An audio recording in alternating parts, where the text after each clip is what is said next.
A lot of times we get scared of the unknown, but it's okay. It's okay to take risks, to pave a new path for others to follow, and don't forget where you came from. Like, build a board of, I've told a lot of my mentees, build a board of directors, your personal board of directors. Find those mentors, coaches, sponsors in your life that you can go to for different reasons.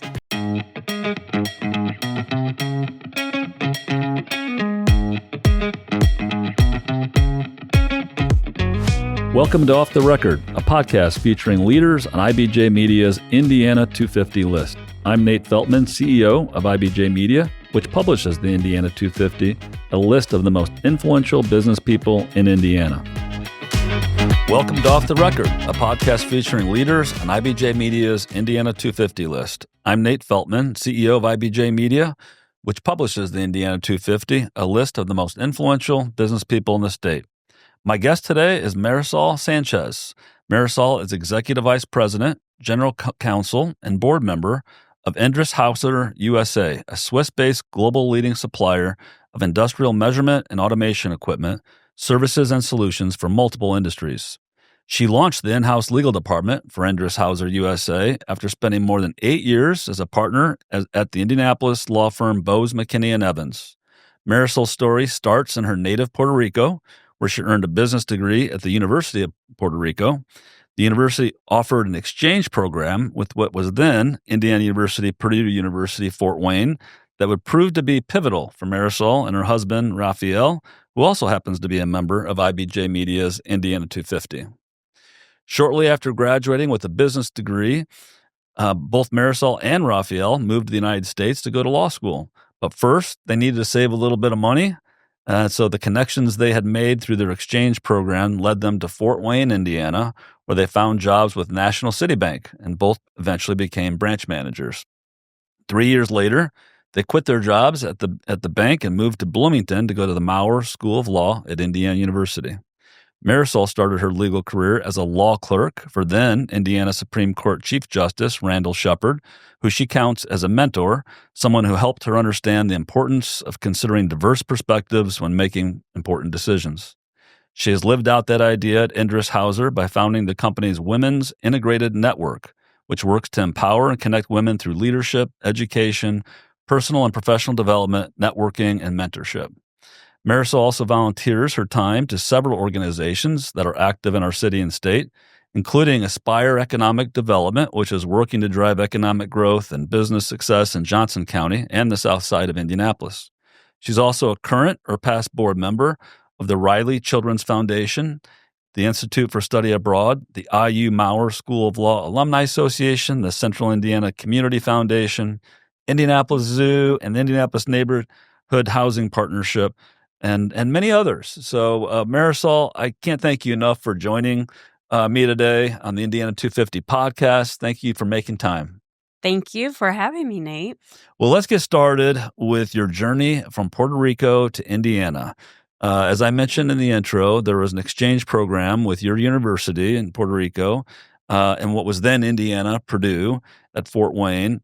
How did that come about, and what made you decide this was something for you to leave your native Puerto Rico?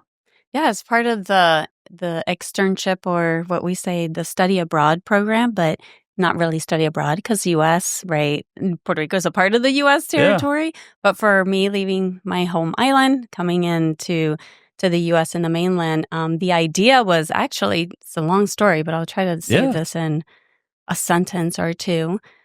Was the exchange program was through Purdue University. That's what I knew, right? Okay. And make it all the way over here and land in Fort Wayne, not knowing that it was a branch of Purdue. And that's how we ended in IPFW, which ended up being a phenomenal experience for me, but it certainly was somewhat of a culture shock and a different perspective of the expectation that I had, thinking I'm going to go to Purdue and have the American university experience with a big stadium, right? Football. And I'm walking around thinking, where is the football stadium here? Did not realize that there were branches. Yes, no football team, no big major basketball team either. But it ended up being a really, really great experience. And pretty much, like you said, it was the impetus and the starting point that later, little did we know, that we would end up back in Indiana thanks to that experience. Yeah. So were you thinking about law school when you came to Fort Wayne? Was that already on your radar, or was that something that came about later after moving to Fort Wayne? Yeah, no, actually, it was already on my radar. Yeah, it was something aspirational that I always had in mind, that I wanted to go to law school at some point. Yeah. So it wasn't a part of the decision why I chose to come over here. It was really just branching out, experiencing something new and different, getting out of my little bubble of my island. And had you already spent time in the United States, like proper in the U.S., the States, before coming to Fort Wayne? Yes, I spent some time. I have some family in Philadelphia, okay. In several other states, but not very much there, mostly in the Philadelphia, New York region. So I'd spend summers with aunts and uncles, grandparents, and so forth. Yeah. So it's a big deal to leave, your native island and decide you're gonna, I assume you've got family in Puerto Rico and maybe still today, and but it's a big deal leaving your family and going far away. What kind of impact would you say that's had on you and how you view the world in terms of making that leap when you did? Yeah. So I think that there's the two leaps, right? There was the first initial leap of studying abroad for 6 months on my own, right? And I think that really opened my eyes to that there's more out there, right? And gave me exposure to that there's a lot of different opportunities that I could seek out there. And it wasn't as scary as it sounds, especially when you're at that time, you're 19, 20 years old, not sure what life is going to throw at you. Right. So taking that leap and that risk to come out and live on my own for 6 months, because I never went back for, breaks or anything like that. I just stayed here, made me realize I can do this. So when I graduate, the idea was always, when I want to go to law school, I'm going to go to law school in the United States. That was always kind of in the back of my mind and in a plan. So that was one of the reasons to let me get some exposure. Let me see what this is like. Yeah. And then the second leap was actually making the formal move. Yeah. I can relate, because when I was 20, I decided to go do a study abroad program, and I really never had traveled outside the U.S. I think I had been to the Bahamas. That was it. And I went to the Soviet Union, and it totally opened up my world and my eyes to how people live much differently than I had and Americans do.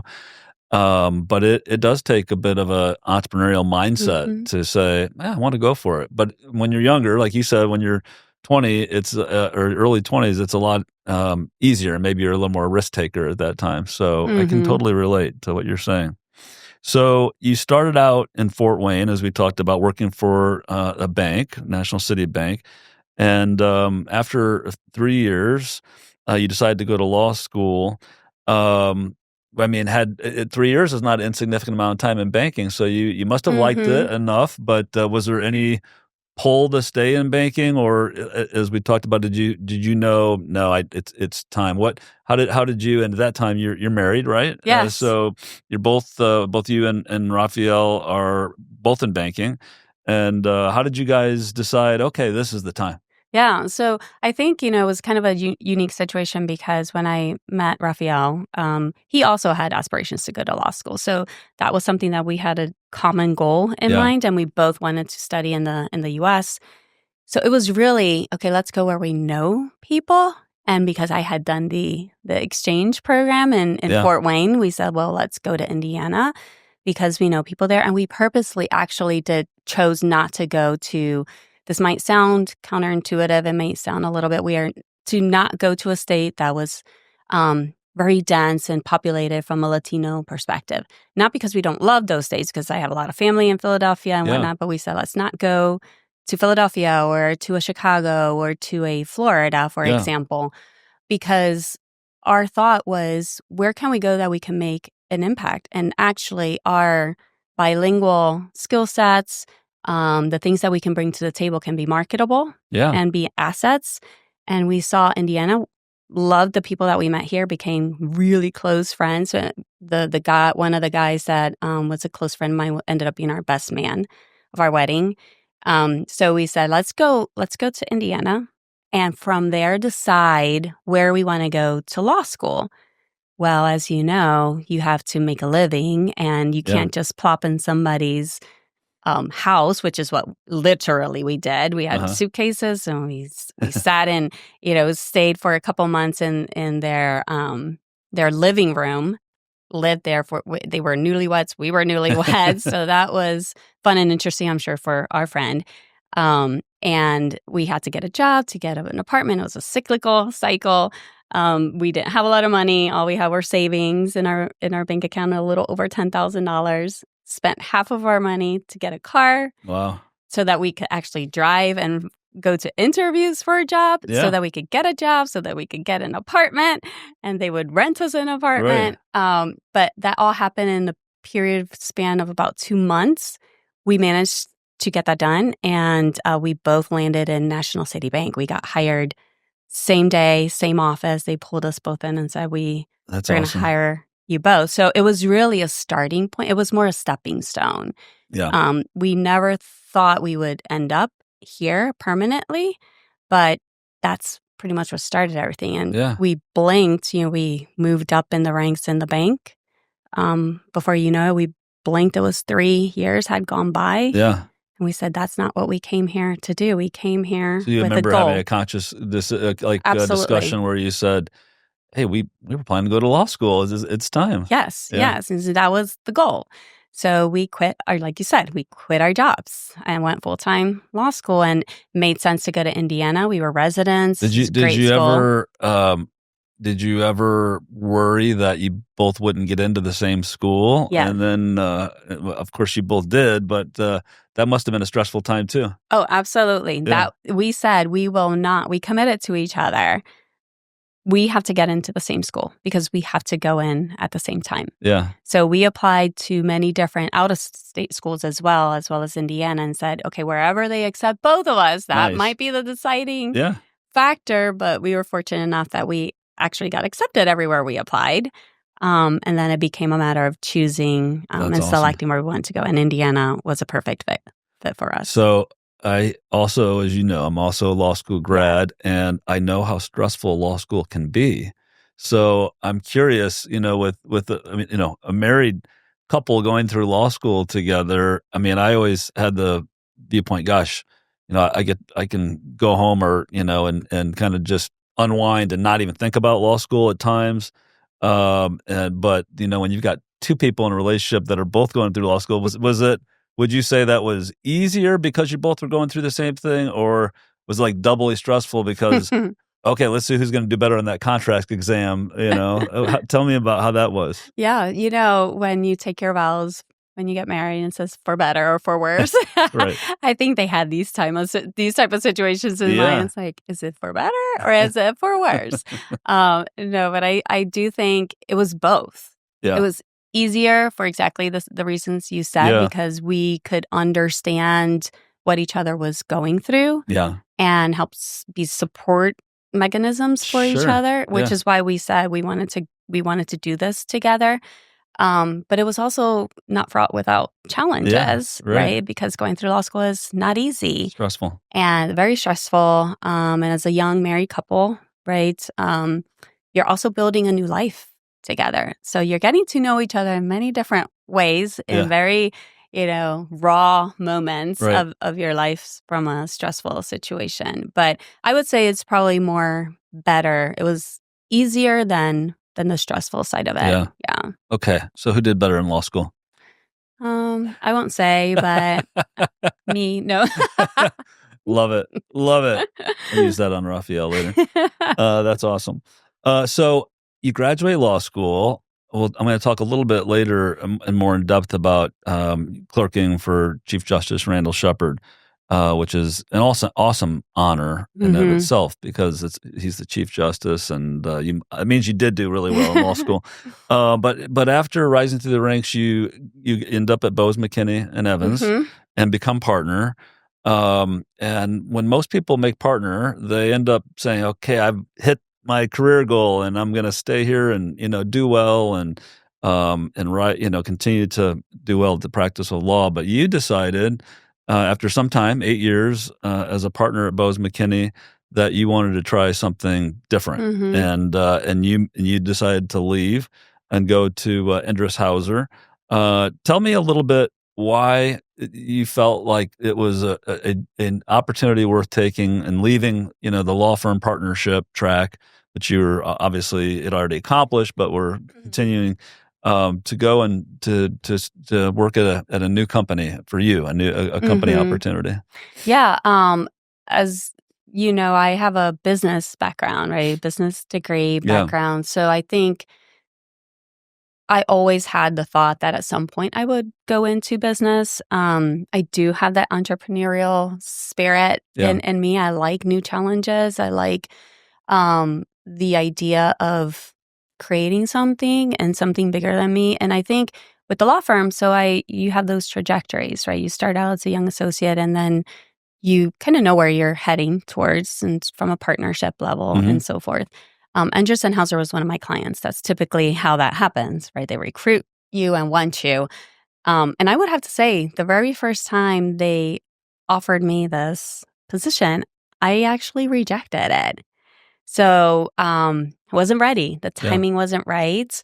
I was about to be named partner. I wasn't sure yet, but I kind of had some inklings and rumors around that, because I was up for partner at the very, the earliest that you can make partner at 6 years being in the law firm. And I said, I have to really give this an opportunity because I've worked really hard for this. And you feel like you have things left undone, right? I wanted to leave somewhat of a legacy at the law firm and try that out. And also, I was pregnant with my third child. Okay, yeah. A lot of newness, and really want to make the right decision for the benefit of the company, for the benefit of my family and myself. Sure. So I rejected it the first time. They held the position open, never filled it. Wow. And 3 years later came back and asked me if the timing was right. And it was perfect timing, because at that point, I really wanted to be part of something bigger, part of the strategy. I had helped businesses solve problems, and that's a lot of what you do. You come in and you help solve a problem, and sometimes you're in and out of situations, but you don't really get the full holistic picture of where they're heading. And that was very attractive to me. The company, I loved the company, the people, so that was a given. Global organization, that would present a lot more opportunities for me to expand my legal knowledge and expertise, and also just build my business acumen even more. So I said, yep, now the timing is right. I want to really get more engaged on the business side of things and be a part of that, formulating what that strategy is going to look like for the organization and seeing where that takes us. And do I have it right that there really wasn't a legal department at that time, right? And you were really their first in-house lawyer for Endress+Hauser USA, right? And so talk a little bit about building something from scratch. I mean, that is not very, very entrepreneurial, and a lot of their business executives probably weren't used to having the resource internally. So that probably was a new and interesting challenge for you to build the relationships and be viewed as, I know sometimes lawyers can be viewed as obstacles. Oh my gosh, we got to go to the lawyers and get their approval, versus being like you're describing, a more of a business partner. What was that like, starting something new? Yeah, it was scary in the beginning. I'm not going to lie. But at the same time, very exciting, because I had a blank slate to start from. So that can be scary from the sense it's like, where do I even start? Yeah. I had no clue. But you can grow from that. And I feel like globally, there was only the global general counsel that sits in Switzerland. And I was the only other person globally, general counsel, to work for the U.S. and create this legal department. And I came in already with a strategy of how I envisioned it to be. And once I came in, the first thing I said to my CEO, he said, well, I'm really excited about having you. My team is going to really wonder what it is that you are going to contribute to the organization. And once we open the floodgates, it's going to be floodgates. Like people are going to ask you for a million different things, a million different requests. Do you want me to gatekeep that and find a way that we can filter what comes to you, what doesn't? And I told him no. I said, let the floodgates open. Yeah. I need to learn the business so that I can better advise you and be that business partner to provide business solutions to legal problems, right? And he said, okay, you get what you asked for. And that's exactly what happened. And I took the first few months just embedding myself within the business. I went on sales calls. I went on service calls with great. the team. That's great. Went out into, the oil and gas fields because we're in many different, industries. Just really understanding what the company was all about, what that risk tolerance level was, what was the growth strategy of the organization, and not being the department of no, like you said. I wanted to dispel the notion that lawyers are obstacles, that the legal department is an obstacle. I wanted to create a vision and I guess the mindset of my team that we were go-to, we were business partners, and we were the people who could help create creative solutions to get them to where they need it to be or where they want it to be. Maybe it was a yes, but this is how we're going to do it, not the way you really want to do it, but we're doing it a different way, but accomplish the same objectives. That makes it much more fun for you, but also I'm sure you became much more of an asset for all of the business partners, and that sounds like it's been a great marriage. It's already been 10 years, is that right? Or more? It's going on to 14. 14. Oh my gosh. Well, it's obviously been working. Yes, it's been working so much that now I've been given 4 other business functions that report into me. Wow. Completely separate from the legal side of things. It's amazing. So the jump from the law firm partnership to in-house counsel and general counsel, you look back and you say, gosh, I'm so glad I did that. Absolutely. Yeah. Absolutely. Yeah. I love it. And it wasn't such a big leap as people thought because I was a litigator and an appellate attorney and went completely in-house for corporate, doing all types of corporate work and every single legal issue you can imagine. Not one day is the same for me, and things that I never thought could be an issue for me to resolve, but makes it a lot more interesting. And that's what I love, the versatility of it. So not all of our the people who watch our show know exactly who Endress+Hauser is. I mentioned it's a Swiss company, and I gave a little description, but they're based in Greenwood here in Indiana. Can you tell us a little bit more about what the company does and maybe how many employees you have here in Indiana? Yeah, here in Indiana, so this is basically, we call it our North America headquarters because we have a lot of production here. We manufacture measurement instrumentation equipment, and we provide process and services and solutions for the process industry. Basically, our customers are other businesses, other manufacturers. And what we do is with our measurement equipment, we help those processes be more optimized, safe, reliable, environmentally friendly, efficient from an economic efficiency perspective. So think about the core products that we have are flow meters, level transmitter, level and pressure transmitters, temperature devices, analytical devices. We measure, we are in 7 core industries, oil and gas, life sciences, power and energy, water, wastewater, mining and minerals, as well as metals. And we're now in emerging markets such as data centers, semiconductor, hydrogen, carbon capture. What we do, to simplify it, we measure things. We create efficiencies for the processes. You like beer, right? Yeah. Okay, so think about a brewery. Yeah. And you have your different processes to create a product that is of high quality, good taste. But there are multiple processes that it takes to get to that end product. An example is you have to have fermentation, right? And you have a conversion of cornstarch into sugar and whatnot.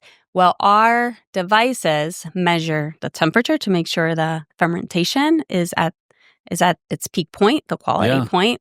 Our flow meters will measure the flow of the processes going through the system. Our level equipment will measure when it's in the tank, it's reaching the right points of the tank. It's not going to overflow. And so we're sending these signals and measurements to the control room so they can make their tweaks so that they can have the precise measurement for the outcomes of their products. It's an easy way to relate it to what you do. We're in everything. I see you have. So we put, a little birdie told us these are some of your favorite chips. And, we try to put something in the frame here during the show that's a favorite. So, I also heard, by the way, that is this true? Are you a saxophone player? Yes. Because we could have brought a saxophone. When Chuck Surak was here, we had a saxophone sitting there, but we had a harder time getting a saxophone. So we heard these are some of your favorite chips. You can take those home with you. Okay, I will definitely take the salt and vinegar chips and hot fries. Yeah. But in the water that we drink. And the flowers are there for you too, by the way. You get to take those home with you too. Thank you. I will take them home and then tell my husband that he gave them to me. Exactly. Were you going to say, do you even work with food and beverage companies? Absolutely. Food and beverage, that's what I was going to say. So we're in the water that we're drinking here, in these chips that, we will be later. Eating, that I'm going to very much enjoy if my youngest daughter doesn't take them away from me. It sounds like the company is doing all sorts of interesting work in very diverse industries, which I'm sure makes the job even more fascinating for you and all. And how many employees are in Indiana? Yeah. So in Indiana, we are about 600 employees on campus. In the U.S., we are about 1,500 employees when we count our sales representatives, because we go to market with our sales reps, third-party entities that we contract with.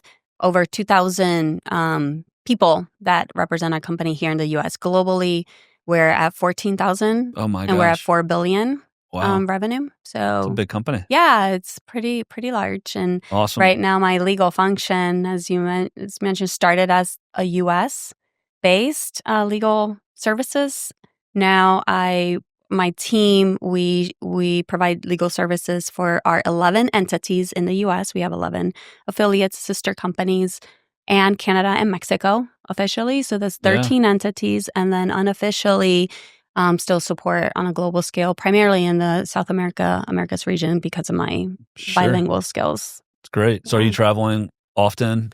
Yeah, travel quite a bit throughout the year, a lot domestically, once or twice to Mexico and Canada, and then Europe once or twice a year. I'm out there. Yeah. That makes it always interesting. It's fun and interesting. Exactly. Yeah. So speaking of being entrepreneurial, you started the Women's Integrated Network. That's what it's called. The Women's Integrated Network at Endress+Hauser initiative that you started. Tell us a little bit more about that and what it looks like today, when you started it, and what it was meant to accomplish. Yeah, we started the conversations back in 2014 and then really rolled it out in the U.S. only for our sales center, one entity, in 2015. And the idea was, I came into this industry, which is very male-dominated, also similar to in the legal field, which actually the tides are turning, as you know. There are a lot more women going into legal. For sure. Law schools now are predominantly women in most cases. Yeah, it's about 56% now in law schools. Well, that's not the same picture as it is in manufacturing, particularly advanced manufacturing, and even in STEM in general. Mm-hmm. Statistically, there's about globally 38% of graduates are women in STEM degrees, graduating with STEM degrees. About 25 to no more than 30% actually go into STEM degrees. Yeah. And then a much smaller percentage, a lot of those go into social sciences, like your computer and whatnot, not so much engineering or the hard sciences. So coming into the organization and seeing that really there was a lack of representation in the industry, what can we do? How can we create a strategy to not just for women, but even people wanting to kids wanting to graduate and go into in a manufacturing field.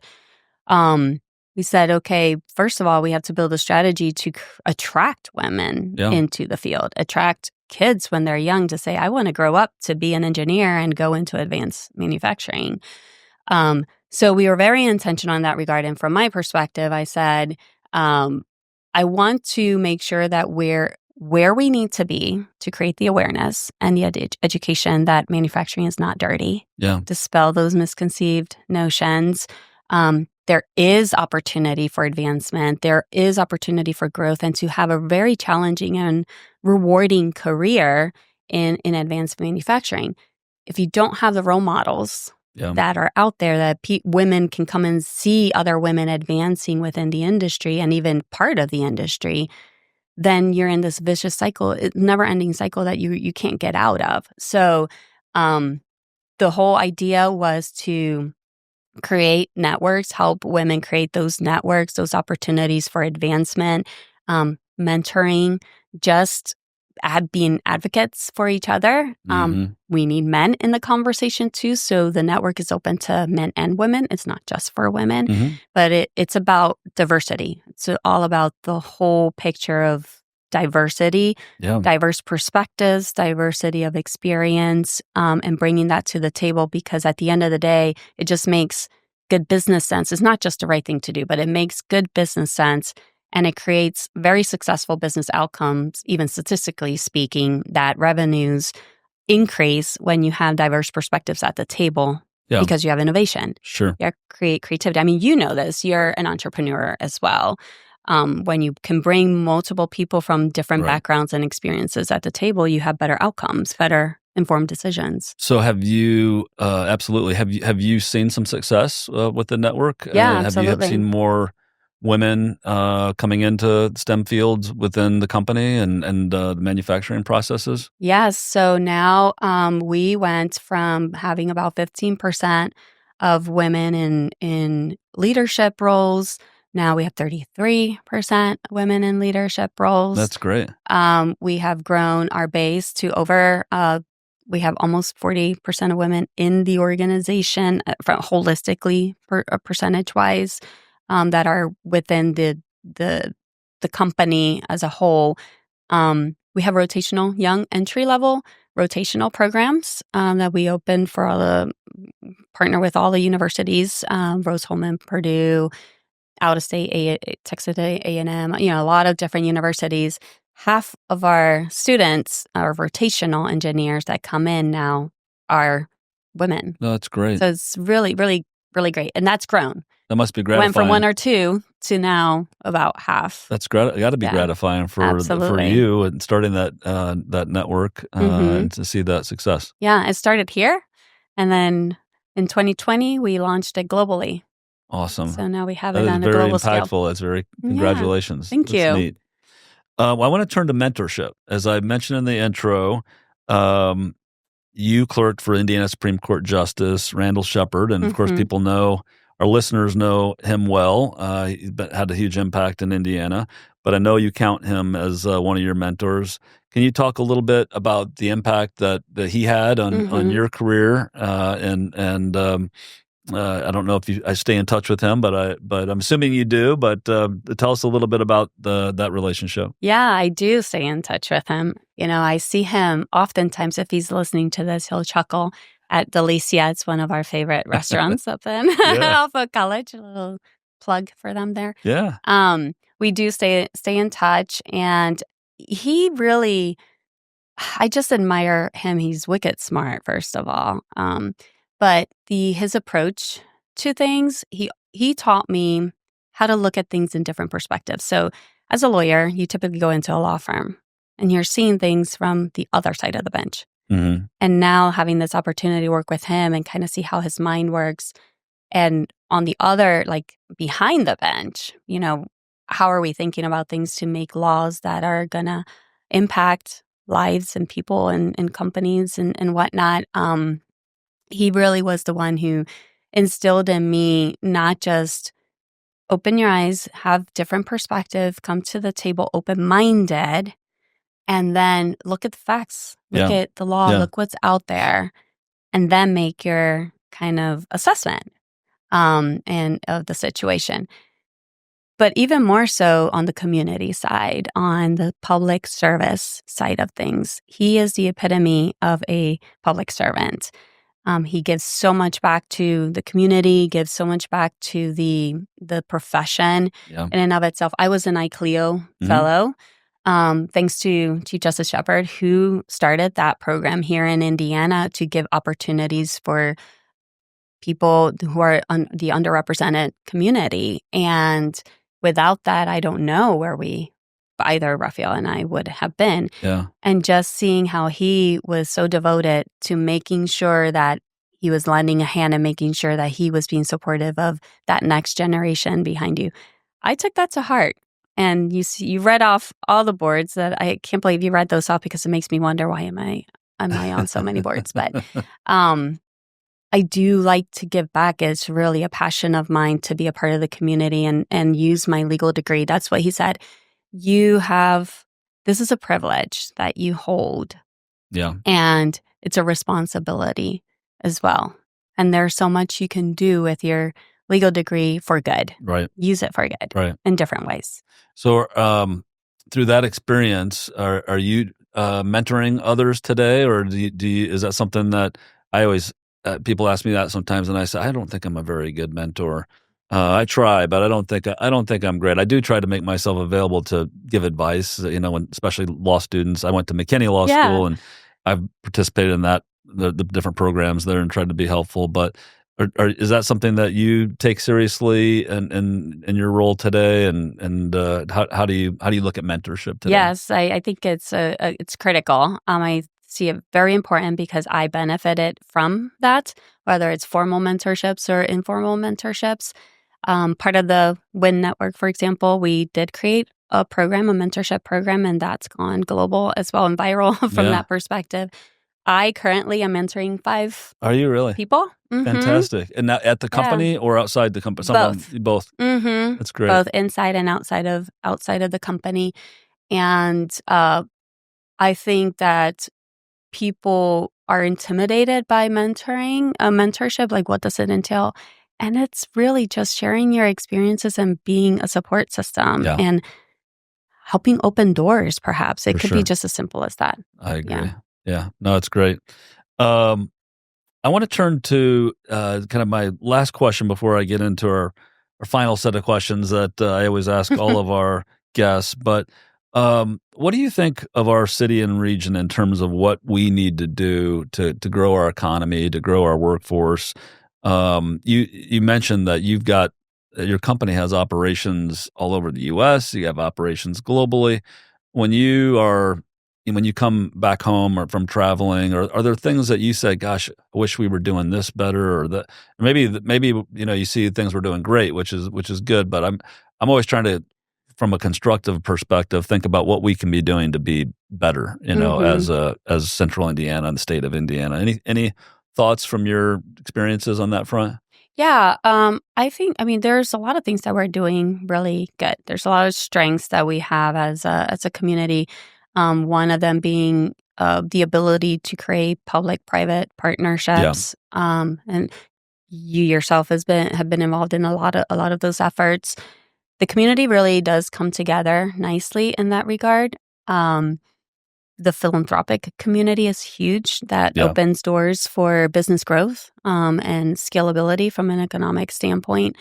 I do think that one area... Okay, so Indiana has a lot of great schools. So we have talent within the state. For sure. Ways to attract that talent. But that's where I think we're falling short, is the retention of our talent. We're investing a lot of efforts in grooming our people, and we love it. We love them to go out too and then maybe come back. Right. But how do we keep that talent here to grow our workforce? That is a big challenge. The workforce is a challenge. Need more skilled trade labor. And that's what I'm seeing in other states too. I think that we can leverage more the opportunity of how do we build more alliances or strategic partnerships within the different communities within the state, like particularly in Central Indiana. How do we create those, which we do have some efforts with the SEDS and all of that, bringing those counties together. Let's not duplicate efforts. Let's go together and let's promote the region and not be too siloed in our own particular backyard. Right. Because we all benefit. If we're lifting the whole region up, everyone, it's going to be a trade-off. It's going to ebb and flow. Yep. You might get the talent in Indianapolis, then another time it might be Johnson County, another time it might be Hamilton County. But we shouldn't be so protective of that. I agree.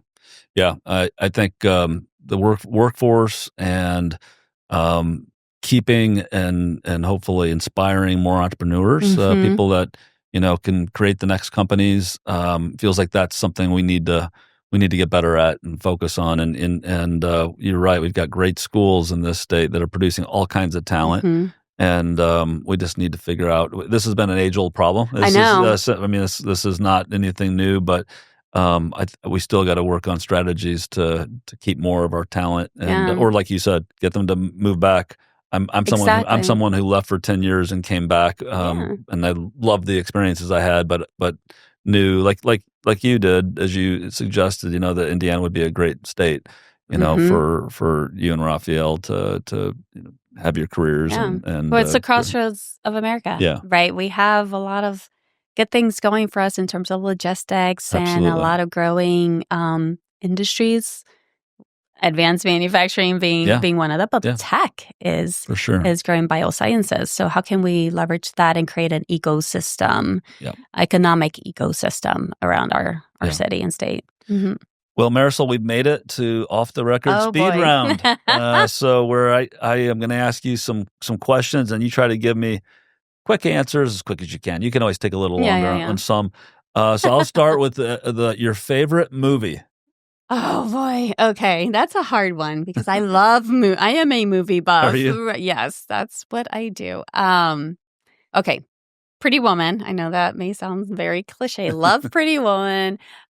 Grease as a young kid. And I know you said one.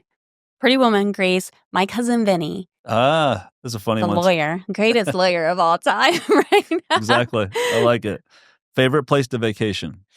I have to say, okay, I was fortunate enough to live in a place where people wanted to go on vacation. Yeah. So I never thought about that until I moved out of Puerto Rico. But Puerto Rico is, I would have to say, my number one place to vacation. That's awesome. Outside of my home, I would say Spain or Italy. Mm-hmm. Nice. Favorite musical artist? Can we say musical genre? Sure, you can. Okay. I would say 70s music. 70s. And Latino music. So awesome. Salsa and merengue. So a little bit of Bad Bunny there too. That's awesome. What's the first thing you do in the morning? Literally? Well, you can decide whether literally or not. Literally, I wake up, I open my eyes, I reach over on the nightstand, pick up my phone, and look. Every morning I do this. I look to see remind myself what my day is looking like, what's on my calendar. It helps me get kind of framed and organized. Decide how fast you have to start getting ready or not. Exactly. And do I have to wear a suit or not? Yeah, exactly. I know that feeling. Title of the last book you read? You should know this one. I was thinking of the autobiography of Benjamin Franklin. And well, for our audience, why did you read that one? I read that because I was fortunate enough and privileged enough to go to the Liberty Fund conference. Yeah, which was an exciting exchange of thought partners and interesting ideas around liberty and around the formation of our country and Benjamin Franklin. He's an interesting person to read about. That's for sure. An entrepreneur. We talking about entrepreneurship. Entrepreneur at heart. Yep. Yeah. No, I thought you might say that. Yes. What food can you not live without? Puerto Rican food. I know. I'm just so biased. I love my rice and beans. chicken, avocado, and pork. That sounds really, you're making me hungry. Yeah. You're making me really hungry. So if you were forced to pick a completely different career, what would it be? Okay. I have two, chef or an architect. Architect. Yeah. I actually contemplated Did you? doing that, going into architecture school. Nice. Yeah. Nice. Best advice you ever received? Best advice, be authentic, be yourself, and be caring and daring. I love that phrase. Caring, it carries throughout my personal life, but also my professional life. It's caring for your people, your team, but also daring enough to dare yourself, challenge yourself, and challenge your people, your team around you, and the people around you, so they can be the best version of themselves. I like that. I think I'm going to try to adopt some of that saying. It's a good phrase. I like that a lot.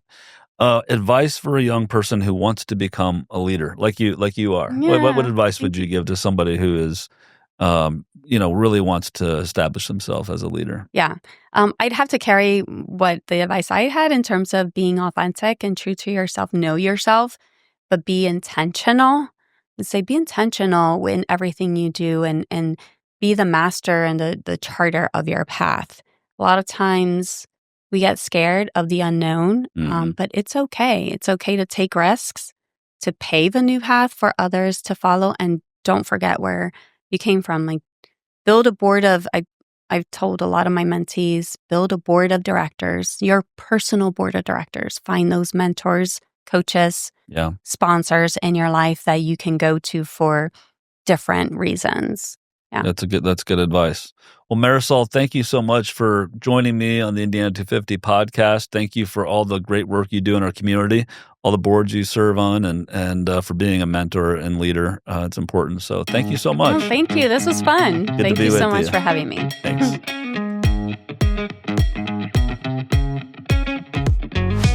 To learn more about other leaders on IBJ Media's Indiana 250 list, go to indiana250.com and look for a Page 2 feature each week in IBJ. We'll be back with the new Indiana 250 off-the-record conversation soon.